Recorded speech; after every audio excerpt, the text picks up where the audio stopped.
Bueno, vamos a comenzar esta sesión de webinar. Buenos días a todas y a todos.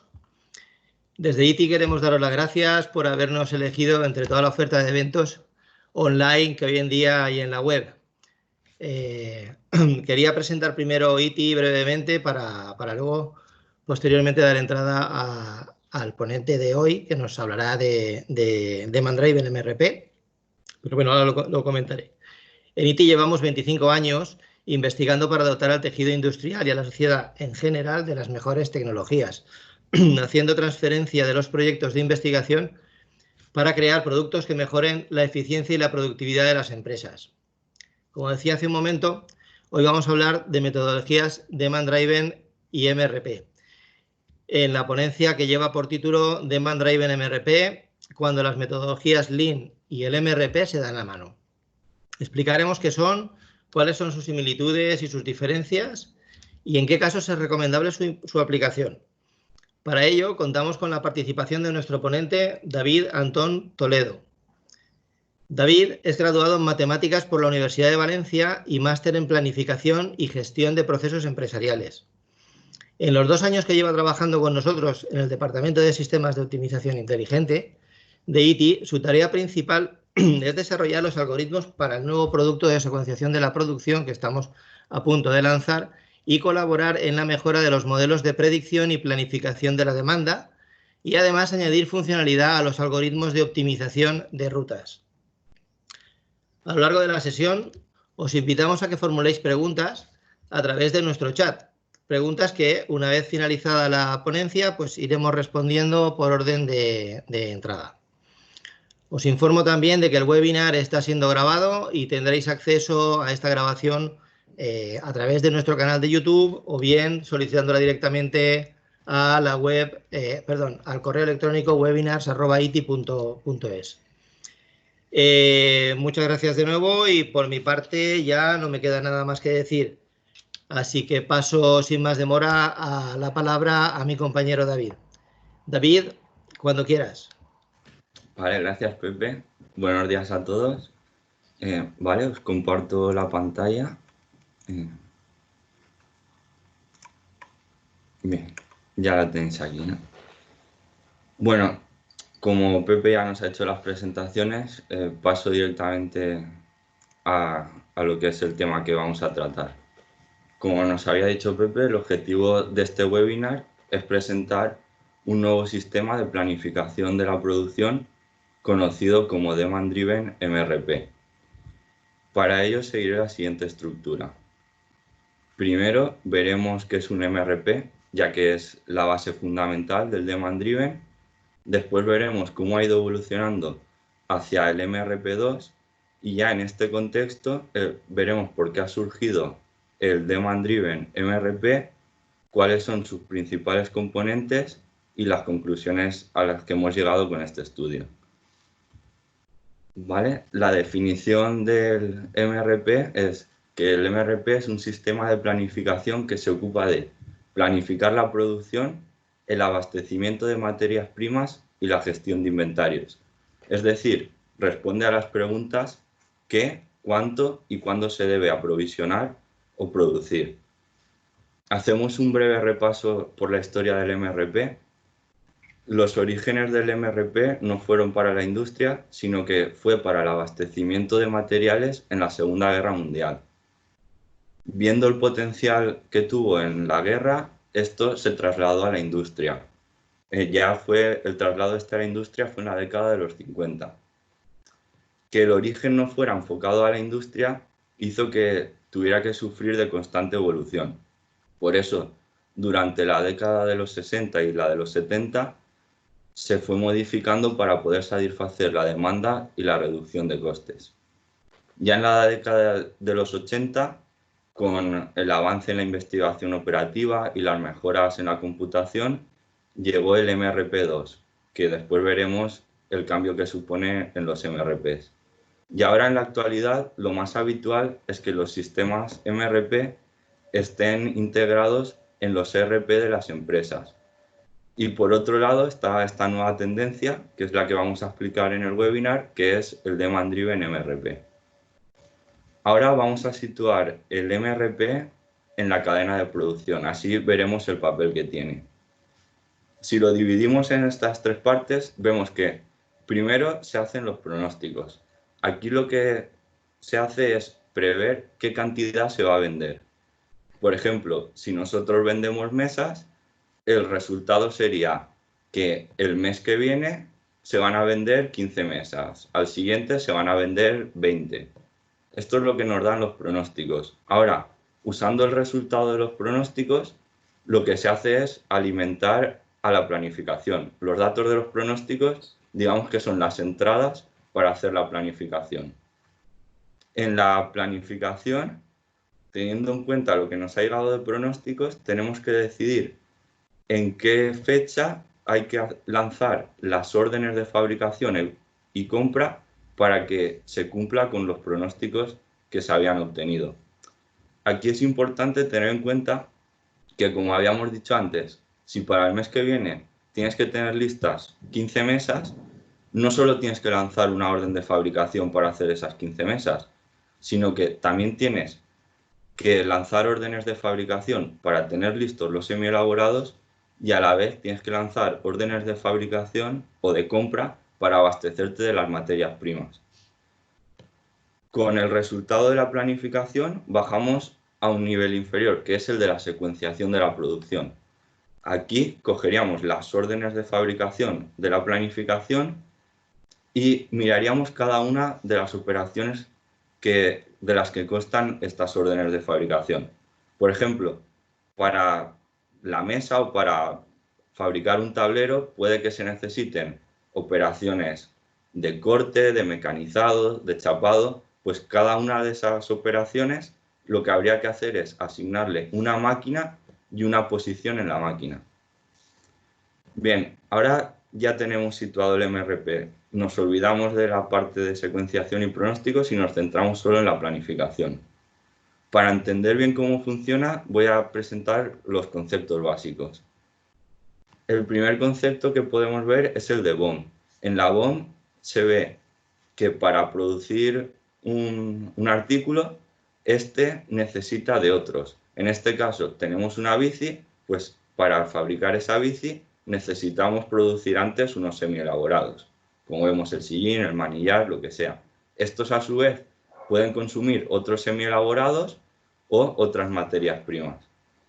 Ahora vamos a ver la BOM de otra forma porque no siempre va a tener este aspecto. Aquí va ramificando hacia abajo, pero realmente las relaciones pueden ser N a N.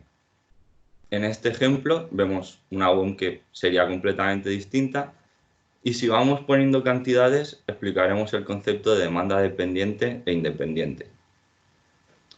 Las cantidades que aparecen en las flechas establecen la relación que hay entre un producto y al que consume. Si del producto 1 al semielaborado hay un 2, es que para hacer ese producto se necesitan 2 unidades del semielaborado. Ahora, la demanda independiente será lo que pensamos que vamos a vender, la demanda exterior. Eso lo representamos con las cantidades que hemos puesto arriba de los recuadros de cada producto, las que están en naranja. Por tanto, del producto 1 tendríamos que su demanda independiente, la exterior, es de 20 unidades. Y ahora si nos fijamos en el semielaborado 1, vemos que tiene una demanda independiente de 30 unidades. Esto, con el ejemplo anterior, podía ser el sillín. Tú puedes utilizar el sillín para venderlo, pero también para fabricar otros productos, la bici en este caso. Y esto te generaría una demanda dependiente de las 20 del producto 1 multiplicado por las 2 unidades que se necesitan del semielaborado, más las 40 del producto 2 por la unidad que se necesita del semielaborado. En total tienes una demanda dependiente de 80 unidades. La demanda de ese artículo, la demanda total, será la suma de la demanda dependiente y la independiente. Con estos conceptos claros pasamos al de stock de seguridad, que es la cantidad que se mantiene en el inventario para hacer frente a las variaciones. Estas variaciones son la diferencia que hay entre lo que has pronosticado y lo que es la demanda real, lo que te puedas haber equivocado en los pronósticos. Y el objetivo es evitar las roturas de stock. Tienes ahí una seguridad para esos posibles fallos. Algunos ejemplos de stock de seguridad, de formas de calcularlo, sería establecer un valor fijo. Dices, en el caso anterior, pues tengo un par de bicis en el stock de seguridad por si acaso he fallado en los pronósticos. Simplemente pones el valor y ya no hay nada más que hacer. Si quieres complicarlo un poco o intentar hacerlo algo mejor, puedes aplicar optimización y obtener el tamaño del lote óptimo. Otra forma sería establecer alguna relación entre las ventas y el lead time o intentar cumplir con un porcentaje de satisfacción de la demanda. No hay solo estos métodos, realmente hay muchos más, pero no es el objetivo mostrar todas las cosas que se pueden hacer de stock de seguridad.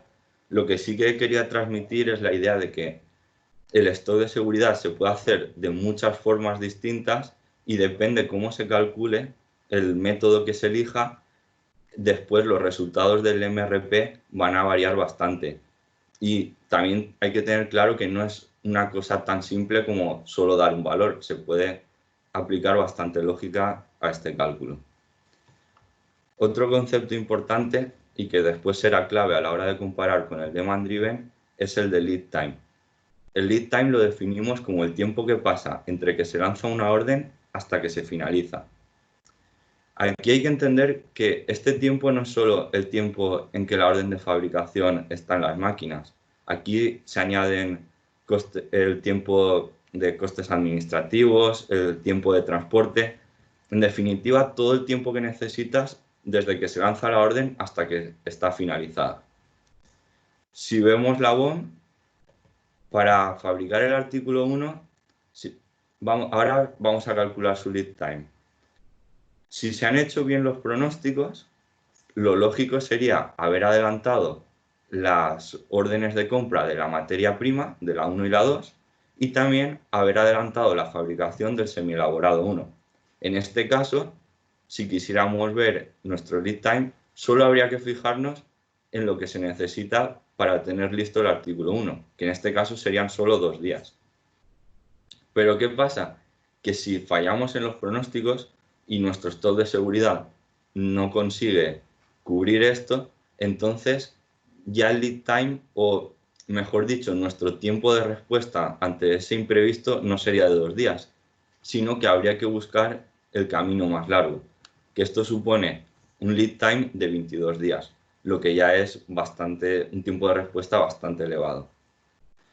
Vale, con lo que hemos visto hasta ahora, se puede calcular la cantidad que necesitamos producir o comprar y para cuándo la necesitamos.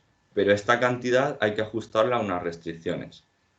Estas restricciones serán la merma, la cantidad mínima y a la producción escalonada o ajustarla a un tamaño de lote. Lo vemos con un ejemplo. Con lo que habíamos visto antes, podíamos obtener que la producción requerida es de 22 unidades.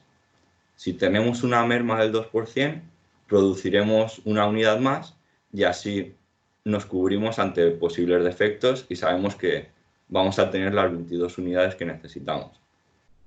Si la cantidad mínima es de 30, esto podría ser que no te interesa producir menos de 30 unidades o que vas a comprar y menos de 30 unidades no te venden o no es rentable comprar y habría que ajustarlo a esa cantidad. Entonces ya pasamos a tener 30 unidades. Por último está el tamaño del lote. A lo mejor la máquina lo que hace es producir en lotes. Por tanto, la cantidad que vamos a producir tiene que ser múltiplo de ese tamaño. Así que al final hemos pasado de que necesitamos 20 unidades a que tenemos que producir 40. Ahora bien, estamos diciendo, de este artículo hay que producir 40, de otro habrá que producir 50, otro 20. En definitiva, estamos diciendo cantidades de todos los artículos, pero ¿realmente sabemos si tenemos capacidad para hacerlo? Quiero decir, si todos estos artículos tienen que pasar por una sección de corte, ¿esa sección tiene capacidad para producir todos los artículos? Pues aquí entra el concepto de capacidad finita. Este concepto se incorporó con el paso al MRP2. No, el MRP2 no es solo añadir capacidad finita, pero es lo que nos interesa para el objetivo de este webinar. Bueno, no me he podido resistir a poner alguna ecuación. A ver que coja el puntero. Vale, os la explico brevemente. Las X sub I es la cantidad, lo que hemos visto antes, las 40 unidades que decíamos que queremos de un artículo. Y esto para todos los artículos. La C sub IJ es las unidades que cada uno de esos artículos gastan de esa capacidad. Por ejemplo, los minutos que necesita en la sección de corte para fabricarse un artículo de estos. Y la C sub J es la capacidad que tenemos en esa sección, en esa máquina o cualquier capacidad que se haya definido. Lo vemos con un ejemplo. Las X sub I serían estas cantidades requeridas. Estos serían las C sub IJ, el factor de conversión que tenemos. Aquí tendríamos el producto de las C sub I por las X sub I. Y si hacemos el sumatorio, vemos que necesitamos 700 unidades. Pero, por ejemplo, en este caso, nuestra capacidad es de 500. Entonces, nos faltan 200 unidades. Y claro, ¿qué hacemos? Fabricamos A, fabricamos B, un poco de cada uno. Aquí, básicamente, lo que pasa es que ya no hay solo que hacer unas sumas y restas y ajustarlo a las restricciones que tenemos, sino que hay que decidir. Hemos pasado a un problema bastante más complejo. Tenemos que ver qué nos interesa más, si hacer una cosa o hacer otra. Para ello, hay varias formas de resolverlo. Una sería establecer prioridades para los artículos e ir asignándolos mientras haya capacidad. Y otra es optimizar. Aquí se define una función objetivo, que puede ser minimizar costes, minimizar roturas de stock, cualquier cosa que nos interese. Y a esto se le aplican unos algoritmos que pueden ser heurísticas, metaheurísticas, modelos matemáticos. Sin entrar en mucho detalle, voy a decir brevemente qué es cada cosa. Los heurísticos se basan en la utilización de unas reglas no necesariamente complejas y que están muy ligadas al conocimiento del problema. Un ejemplo serían los constructivos. Los metaheurísticos literalmente son aquellos que van más allá de los heurísticos y no necesitan tanto conocimiento del problema. Aquí estarían los algoritmos genéticos, redes neuronales, graphs, bueno, hay muchísimos. Y los modelos matemáticos son los únicos métodos de los que he nombrado que garantizan una solución óptima. Sin embargo, tienen un coste computacional muy elevado, lo que hace que en la práctica muchas veces no se pueda utilizar. Por la experiencia que tenemos en el ITI, hemos visto que al final lo más útil es utilizar metaheurísticos, ya que te dan un equilibrio entre una buena solución y un tiempo computacional razonable. En resumen, ahora con el MRP calculamos la cantidad requerida, la ajustamos a unas restricciones y vemos que lo podemos fabricar porque se ajusta a la capacidad productiva de la planta. Es decir, estamos fabricando lo que necesitamos y además sabemos que podemos fabricarlo. Entonces, ¿dónde está el problema? ¿Por qué hay que seguir evolucionando?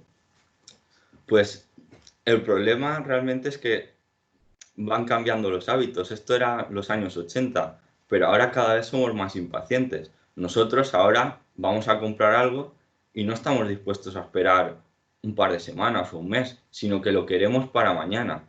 Esto hace que reduzcan el lead time para poder responder bien al cliente.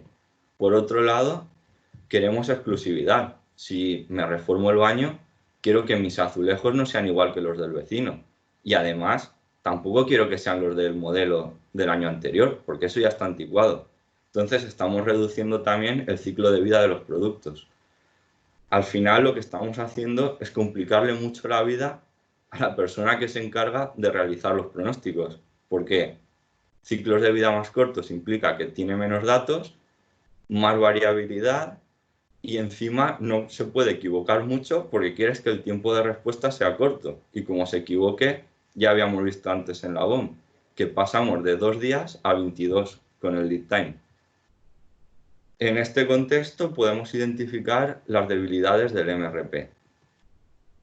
La primera es la dependencia de los pronósticos.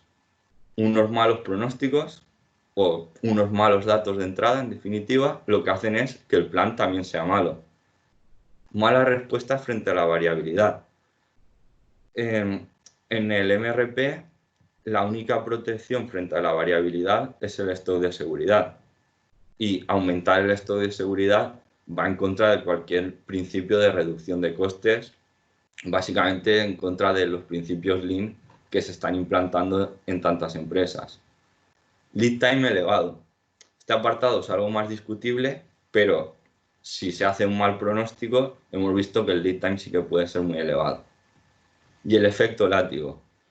El efecto látigo sucede porque una variación en un nivel superior de la BOM, como hay una dependencia entre todos los niveles, al final acaba repercutiendo en los niveles inferiores y de una pequeña variación se puede convertir en un desastre en los niveles inferiores y un plan que estaba perfectamente creado al final no te sirve absolutamente de nada. Bueno, después de esto hemos visto que la cosa se va poniendo fea. Pero bueno, ahora es el momento de el demand driven. Traguito de agua.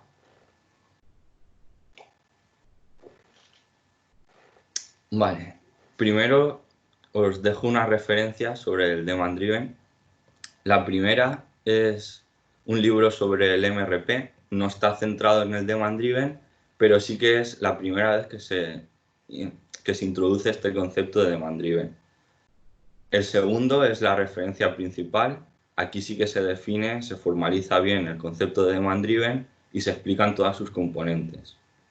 Después hay 2 artículos científicos en los que se hacen unas comparativas entre el MRP y el demand driven.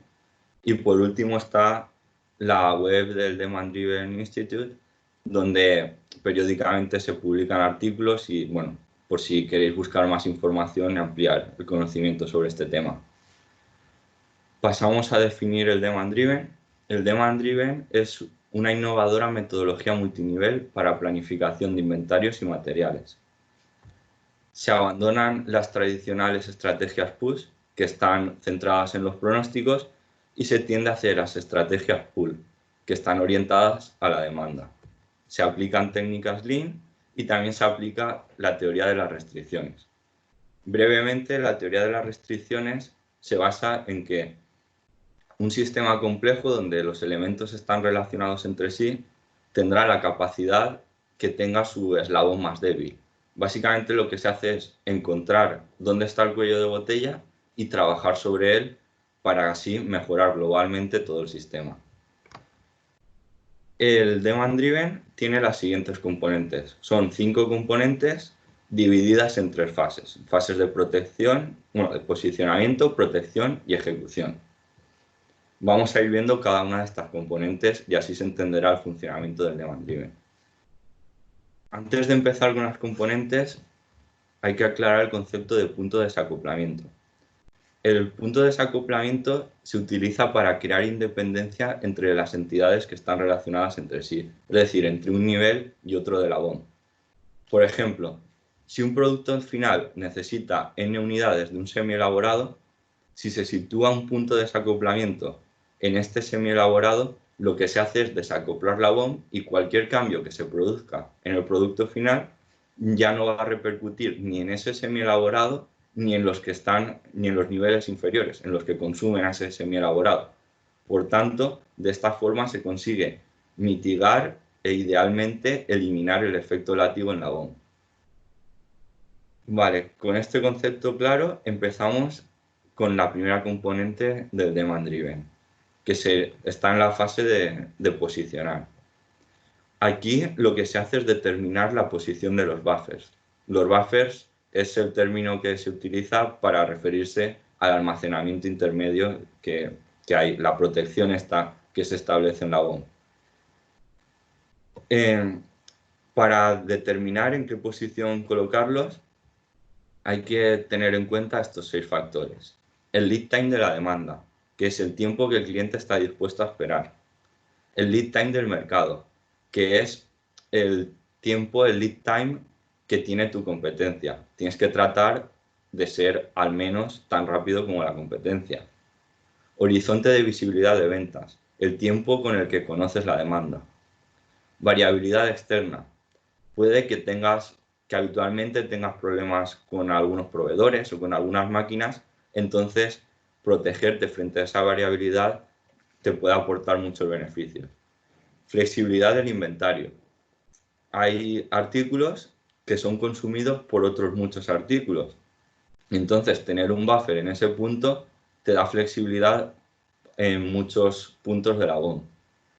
Proteger las operaciones críticas. Aquí, como había comentado con la teoría de las restricciones, lo que se hace es buscar un punto crítico, nuestro cuello de botella, y protegerlo. Y una forma de protegerlo es colocar un buffer en ese punto. Vale, vemos un pequeño ejemplo. Aquí tendríamos la BOM, esto sería la materia prima, los semielaborados y los productos finales. Obviamente aquí no tenemos toda la información necesaria para el posicionamiento, pero si solo nos fijamos en lead time y la flexibilidad que puede aportar, vemos que situar un buffer en el artículo 1 puede resultar interesante porque te está reduciendo en 15 días el lead time.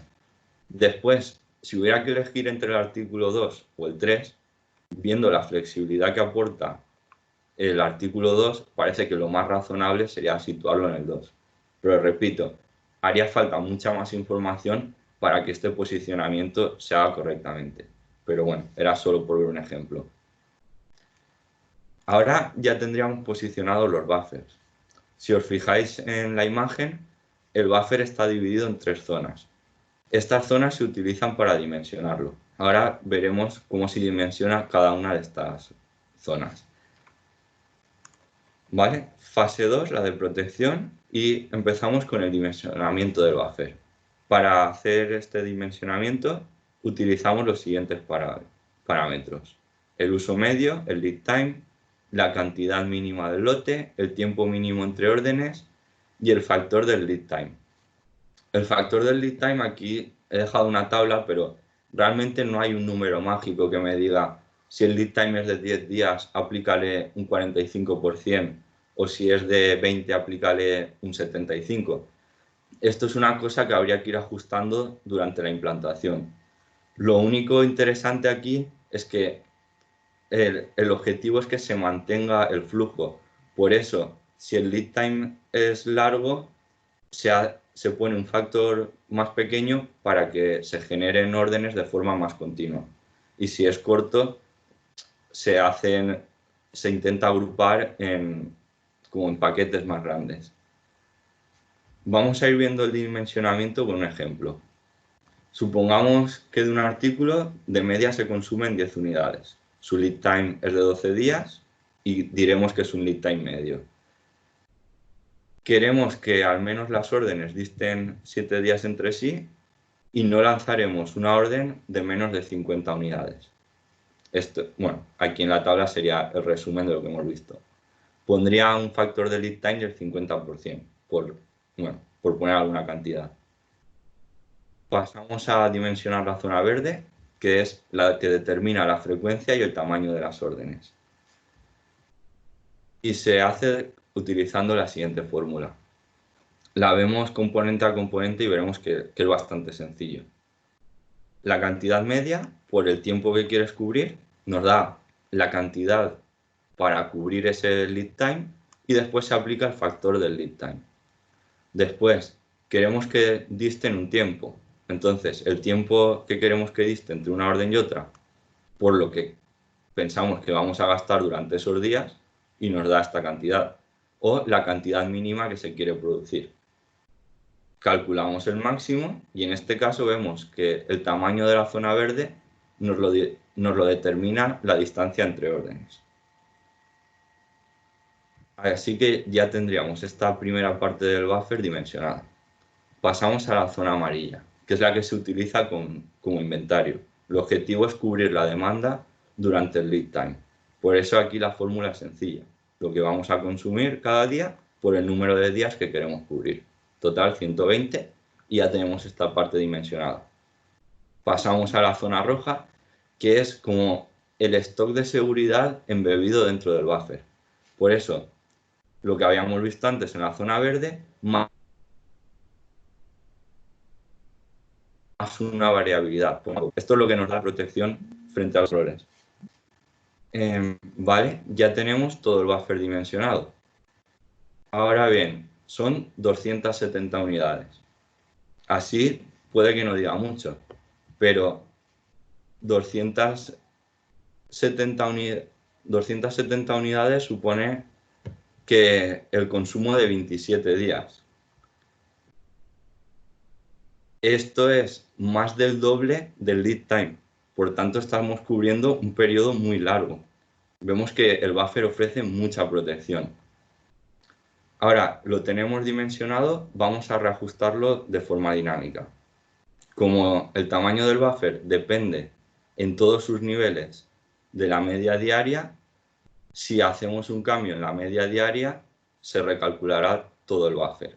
Y esto se puede hacer de forma automática con los cambios que se produzcan en esa media diaria o hacer unos reajustes planificados. De forma automática nos daría esta situación. Vemos que va aumentando la media diaria y esto repercute en el tamaño del buffer. Se va redimensionando de forma automática. Si queremos hacer algún reajuste planificado, lo que hacemos es multiplicar ese factor, esa media diaria, por un factor. Esto no hay que aplicarlo continuamente, no hay que estar reajustando manualmente el buffer de forma continua, sino que hay que hacerlo cuando se prevé una situación especial, como puede ser cuando se va a lanzar una promoción, cuando se sabe que tiene un comportamiento estacional el producto o cuando hay un cambio en el ciclo de vida del producto. Vale, ya tenemos la fase de posicionamiento y protección. Ahora vamos a la fase de ejecución. Empezaría por la planificación, donde hay que determinar si se genera una orden y el tamaño de esa orden. Para ello vemos estos parámetros. La cantidad disponible, que es lo que hay físicamente en el buffer, en stock. Lo que está por llegar, que es la suma de todas las órdenes que se han lanzado pero que no se han recibido todavía. Y la demanda validada, que es lo que había que haber servido, lo que hay que servir hoy y los picos de demanda validados. Vemos este último concepto. Los picos de demanda validados son aquellos que están dentro de una ventana temporal y que superan una cantidad. Esa cantidad en la literatura sobre el tema suele ser el 50% de la zona roja del buffer. Generación de órdenes. Vale, con esos parámetros se calcularía el valor con esta ecuación. Obtenemos ese valor y si ese valor es menor que la zona amarilla más la roja del buffer, es decir, si estamos en esta zona, se genera orden. Si nos quedamos por encima, no se genera. Y el tamaño de esa orden será la cantidad que falta para llenar el buffer. Pasamos a la fase de ejecución. En un MRP clásico, con la planificación, con la generación de órdenes, habríamos terminado. Pero aquí se establece una prioridad en las órdenes para ver cuál hay que ejecutar antes y cuál hay que ejecutar después. La primera parte de la priorización es establecer unos niveles que se crean con unas alertas visuales. Si estamos en la zona amarilla del buffer, alerta verde. Si estamos por encima de la mitad de la zona roja, una alerta amarilla. Y si estamos por debajo de la mitad de la zona roja, una alerta roja, que es la más prioritaria. Así que lo tenemos separado en 3 niveles. En un ejemplo veríamos que la tabla de arriba es lo que obtendríamos con un MRP clásico, que se basa en fechas de entrega y puede haber empates. Y la tabla de abajo, aplicando esta primera priorización, tendríamos las alertas visuales. Vemos que esta, aunque tiene una fecha de entrega anterior, no es tan prioritaria porque hay más cantidad en el buffer. Ahora, para diferenciar entre unas y otras, aplicamos la siguiente fórmula, que mira lo que hay disponible dividido lo que hay en la zona roja. Se multiplica por 100 para pasar a porcentaje y así ya tenemos todas las órdenes priorizadas. Ya están todas las componentes explicadas. Entonces, ¿qué se obtiene con el DDMRP? Pues estos puntos son incuestionables. Ya no se depende de los pronósticos, se crea independencia entre los distintos niveles de la BOM y se priorizan órdenes. Esto no lo teníamos con el MRP. Y después hay un par de puntos que son más discutibles, que se pueden matizar, como es las reducciones en el lead time, ya que, claro, si vemos este ejemplo, el que habíamos visto al principio definiendo el lead time, si se hacen unos buenos pronósticos, nuestro lead time es de 2 días. Si se hace mal, se puede elevar hasta 22. Y claro, con el DDMRP sí se puede reducir el lead time, pero para ello hay que ir colocando buffers. Si solo colocas un buffer aquí, comparado con unos buenos pronósticos, no estarías reduciendo el lead time. Si en cambio fallas con los pronósticos, sí que te podría suponer una reducción del lead time. Por tanto, sí que se puede conseguir, pero habría que analizar cada caso y hay unos cuantos matices que se podrían hacer. Otro punto que se puede discutir es la reducción de inventarios. Si solo situamos un buffer, puede que estemos reduciendo inventarios, pero también perdemos protección y puede aumentar el lead time. Por tanto, dependerá de los buffers que coloquemos y también de cómo se haya calculado el stock de seguridad con el MRP, que se consiga una reducción o no en el inventario. Conclusión. Para mí la conclusión sería responder a esta pregunta. ¿Es conveniente reemplazar el MRP por el Demand Driven MRP? O en otras palabras, ¿es mejor el Demand Driven MRP que el MRP? Pues no os puedo decir ni que sí ni que no. Realmente depende. Algunas ideas para decir que en unos casos es mejor o peor serían las siguientes. ¿Cuándo no recomendaría usar el DDMRP? Pues si sigues estrategias push, ya que van enfocadas a los pronósticos, si hay poca variabilidad de ventas, este punto es clave si consigues unos buenos pronósticos, ya que con unos buenos pronósticos el resultado del MRP debe ser bueno, o si no eres capaz de recabar todos los datos necesarios para usarlo, porque si no lo puedes usar bien, al final el resultado va a ser malo, hagas lo que hagas. Casos en los que sí que recomiendo usar el DDMRP, si sigues estrategias pull, si hay mucha variabilidad en las ventas, si tienes productos con ciclos de vida muy cortos. Básicamente estos puntos lo que hacen es que te complican, no sé si te hacen imposible, pero al menos sí que te complican tener unos buenos pronósticos. Entonces, si evitamos esa dependencia de los pronósticos, podemos tener un gran beneficio. Y si tienes o eres capaz de recabar esos datos necesarios para su funcionamiento. Ya para finalizar, diría que no hay un sistema de planificación superior al resto. El más conveniente será el que esté alineado con la estrategia y las capacidades de la empresa.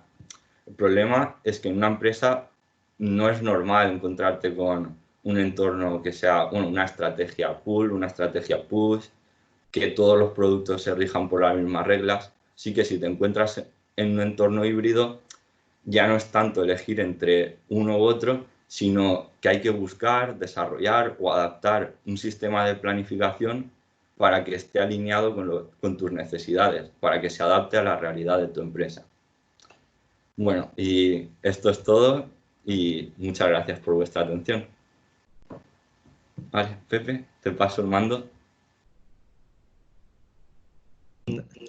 Muchísimas gracias, David. Yo creo que ha sido... Creo que hay un poco de... Perdón. ¿Me oís bien? ¿Hay eco? Sí, se te oye bien, Pepe. Vale, pues entonces soy yo. Bueno, oye, muchísimas gracias. Creo que has dado un poco de luz a estas nuevas metodologías, entre comillas, sobre todo en el ámbito del demand driven, que creo que hoy en día pues está en boca de casi todas las empresas que tengan un ámbito de producción en este momento, y casi todas tienen las mismas dudas que tú has intentado resolver ahora mismo, con respecto a si esta metodología puede superar o no los problemas de un clásico MRP, o realmente con el MRP se puede continuar funcionando perfectamente. A mí, antes de dar paso a la tanda de preguntas que me imagino que estarán ahora mismo cuestionándose todos los asistentes al webinar, la primera que se me ocurre es si existe la posibilidad de combinar MRP con Demand Driven MRP. ¿Habéis hecho ese tipo de análisis? ¿Lo tenéis contemplado de alguna manera? ¿Se puede hacer? A ver, combinarlo directamente, lo que sería tener unos artículos que sigan el MRP y otros el Demand Driven, eso no lo veo viable. Pero sí que se podría ir adaptando de forma que convivan los dos. Si tienes algunos artículos que funcionan muy bien sobre pronósticos, pues tal vez la entrada tendrían que ser los pronósticos. Si te va bien, no consigues unos buenos pronósticos, pues vale, te basas en la demanda. Lo que sí que habría que tratar de unificar es la generación y la ejecución, porque si en un MRP clásico no hay buffers, y la generación de órdenes y básicamente todo gira en torno a los buffers en el demand driven. Por tanto, de alguna manera habría que colocar buffers o hacer algo así, algo similar al buffer en el MRP, para que sea una forma unificada de planificar y de ejecutarlo. Vale, entendido. Y otra que me surge también, lo has dicho al principio, sobre todo por los tiempos que corren, y un claro ejemplo es el COVID-19 y todo lo que nos está llevando en las cadenas de suministro y en las situaciones que nos esperan, que ni siquiera sabemos cuáles van a ser. Entonces, ahí, en estas situaciones, digamos, tan convulsas y tan extrañas, y con las tendencias que tenemos hoy en día, como tú muy bien decías, a cambiar de producto rápidamente, a que los ciclos de vida sean cada vez más comprometidos, ¿qué método de planificación, o dependería también del sector y del producto en concreto, qué método de planificación sería el adecuado? A ver, así lo primero que se me ocurre es que con el MRP iría bastante mal, porque se basan los pronósticos y obviamente los pronósticos van a dejar de tener validez una vez pasa una cosa así. En principio el demand driven está más preparado para responder a la demanda y a variaciones. Pero claro, también tenemos la idea con el demand driven que con los buffers tenemos una protección, un muro de contención entre un nivel y otro que nunca se va a pasar. Si de repente la demanda se multiplica por 4, por 5 o a saber por cuánto, ese muro va a caer y al final básicamente vas a estar en la misma situación en un caso o en otro. No vas a tener ninguna protección y será producir lo que puedas. Al final puede que dependa más de otros factores, de lo flexible que sea tu sistema en general, de lo cerca que tengas los proveedores, no sé, dependerá de muchas más cosas, y no creo que sea determinante si tienes un sistema de planificación u otro. Entonces podríamos decir que es mejor, primero, ponerse en manos de algunos profesionales que dominen el tema para ver si realmente pues, un método sería idóneo u otro, en función del tipo de empresa, en función del tipo de producto y la posición que se ocupe dentro de una cadena de suministro, ¿no? Más o menos. Sí, sí, una respuesta general de este es mejor o el otro no se podría dar. Muy bien. Bueno, muchas gracias. En el chat nos aparece una pregunta de Carolina Fernández, que nos comenta: ¿qué diferencia hay entre el stock de seguridad y los buffers? Vale, el stock de seguridad lo que hace es proteger sobre variaciones, te protege sobre lo que te puedas haber equivocado con el pronóstico. En cambio, el buffer lo que hace es crear independencia entre los distintos niveles de la BOM. si pasa algo en un nivel superior, no tiene que afectar bajo. Con un ejemplo visual, podríamos decir que el stock de seguridad es como un extintor. Si hay un pequeño incendio, te lo apaga. En cambio, el buffer es tu muro de contención. El incendio no va a saltar ese muro y todo lo que hay detrás del muro no le va a repercutir, no se va a enterar de lo que está pasando al otro lado. Creo que, bueno, con eso espero haberlo aclarado. Muy bien.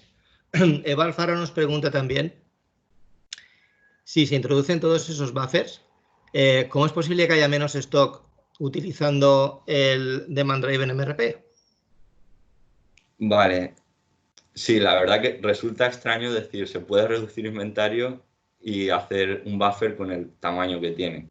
Lo que pasa es que el buffer no se sitúa en todos los puntos. El buffer se está colocando en unos puntos críticos, en los que habíamos visto con el posicionamiento. Por eso, si solo lo colocamos en unas posiciones determinadas, no estamos teniendo stock por toda la BOM. Podemos tener un par de buffers que nos controlan el lead time y nos dan protección y ya está. Y además también hay que pensar que cuando tienes un buffer no siempre está lleno. El nivel del buffer va variando, no se genera orden hasta que no baja de un punto y después está el tiempo de aprovisionamiento. Por lo tanto, tiene un tamaño grande, pero digamos que ese no es el tamaño del stock que tienes habitualmente.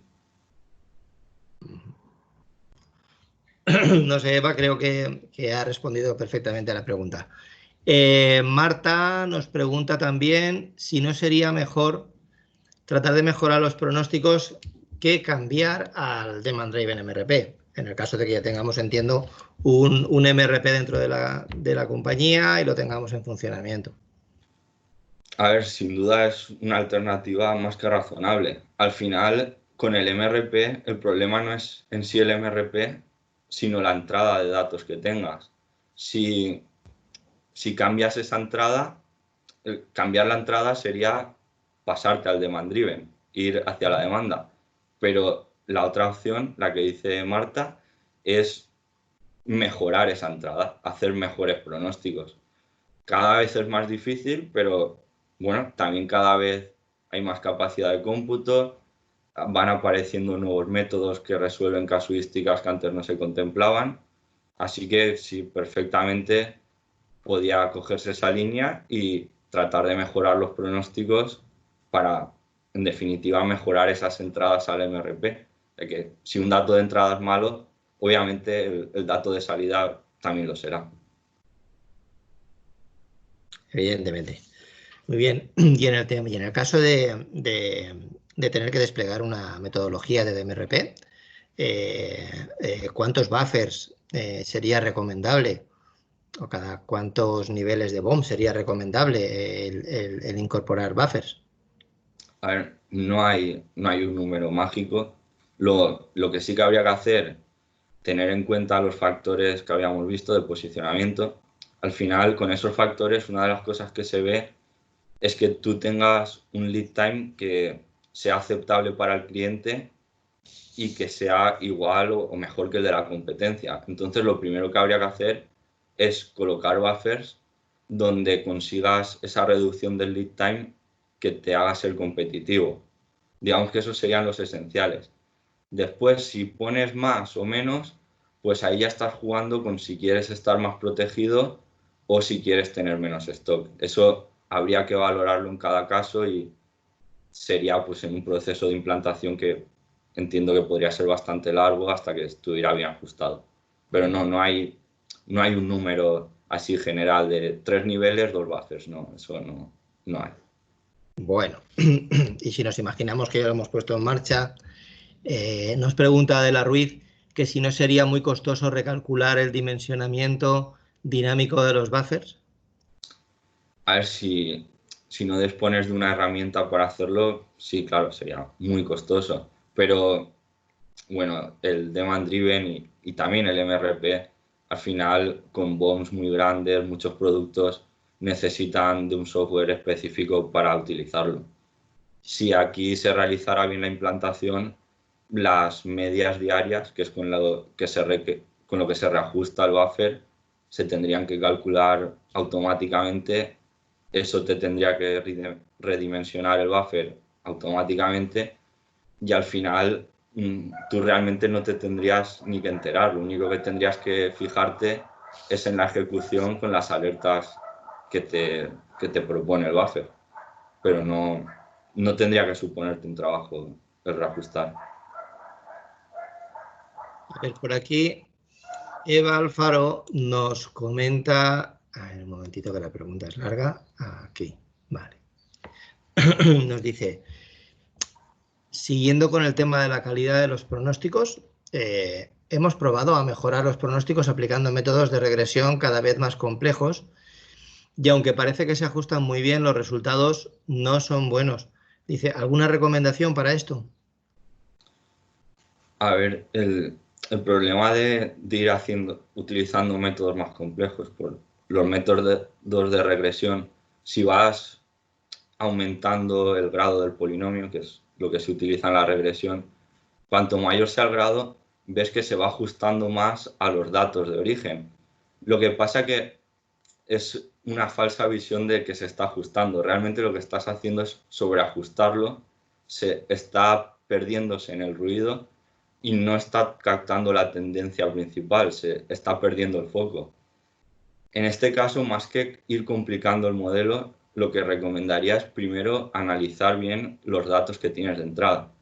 Es decir, tus datos presentan estacionalidad, porque si presentan estacionalidad no hay que utilizar una regresión. Lo que habría que utilizar son métodos que se basen en ventas de años anteriores. Si ves un cambio de ciclo de vida del producto, vale, entonces sí que podría ser útil una regresión, porque captaría ese punto de inflexión de estar vendiendo más a pasar a vender menos, pero nunca utilizaría una regresión polinómica de grado 7, grado 8, que sí, se ajusta muy bien, pero realmente no está obteniendo información sobre los datos, simplemente está replicando lo que se ve ahí, se está sobreajustando. Muy bien, vamos a ver. De momento, ¿alguna pregunta más? No hay más preguntas. ¿Tú quieres añadir alguna cosita más? Como conclusión y cerrando como broche, podríamos decir que son dos metodologías, igual me equivoco, son dos metodologías distintas, pero que pueden ser complementarias dentro de lo que es el ámbito de la planificación, o lo podríamos dejar simplemente en el mero concepto de dos metodologías diferentes completamente. No, yo creo que sí que se pueden complementar. Al final, si sacas las mejores ideas de un sitio o de otro, podrías tener una metodología que al final habría que tratar de alinearla a las necesidades que tú tengas. No, ya no es irte a un extremo u otro, sino coger lo mejor de cada caso y que responda a lo que tú necesitas. De acuerdo, pues yo creo que podemos dar por concluido el webinar. Muchísimas gracias a todos los asistentes por vuestro tiempo y el interés que habéis demostrado. David, por supuestísimo, muchísimas gracias a ti Gracias a ti, Pepe. por el trabajo, la explicación, lo bien que lo has hecho. Y nada, quedáis invitados para otro webinar. Iremos publicando en la web los nuevos. Tendrán temáticas distintas o similares. Tenemos una serie de webinars preparados para este mes de mayo en fin, lo que decía al principio, la sesión ha sido grabada y tendréis disponible el vídeo en breve en nuestro canal de YouTube y si no os llegase podéis mandar un correo a webinars@iti.es o directamente a David o a mí y os lo haríamos llegar. ¿De acuerdo? Pues muchísimas gracias y nada, hasta la siguiente. Hasta luego. Hasta luego.